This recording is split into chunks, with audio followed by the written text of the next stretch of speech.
মা দেখো না, মামা বাড়ি দিয়ে মামি ফোন করেছে। ফোনটা দে। হ্যালো, কি? কখন? কি করে? কি হলো মা? ও মা, মা তোমার দাদু ঠিক আছে তো? তোমরা কখন জানতে পারলে? ও মা, দাদু ঠিক আছে তো মা? আরে আশেপাশে কেউ ছিল না? ও মামা কারো কিছু হয়েছে তুমি বলো না। তোমরা কখন খবর পেলে? তোমরা পাড়ার লোক এসছে? আমি কি যাবো? ও মামা আমি গাড়িটা ও যেতে হবে না? না না, আরে আমি টেনশন করছি না, ডাক্তার কি বললো? ও দাদুর সব ঠিক আছে?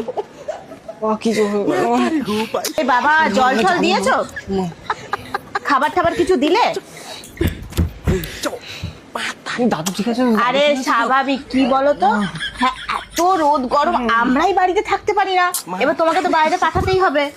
হ্যাঁ যাবো মা। হ্যাঁ না না, পাড়ার লোক আছে না গেছে? এখন কেমন আছে? শ্বাস নিতে পারছে? হ্যাঁ হ্যাঁ হ্যাঁ হ্যাঁ, আরে আমি টেনশন করছি না, না না না, হ্যাঁ ঠিক আছে, পাশাপাশি লোক রয়েছে না, ঠিক আছে, তুমি ওদের সাথে কথা বলো, তোমরা খাবার টাবার খাও। হ্যাঁ হ্যাঁ, তোমরা রেস্ট নাও। হ্যাঁ হ্যাঁ, আমি পরে কথা বলছি। আমি একটা ফোনে কথা বলছি আর ও দাপাদাপি করে বেড়াচ্ছে। সিরিয়াস কথা বলছিলাম তো। মা সরি। ও মা কিন্তু কার কি হয়েছে বলো মা। ও মা, আরে ওই তোর মা বাড়ির কালো ছাগলটা অজ্ঞান হয়ে গেছে রাস্তায়। আমি কি করিলাম জানি না পৃথিবীতে এসে।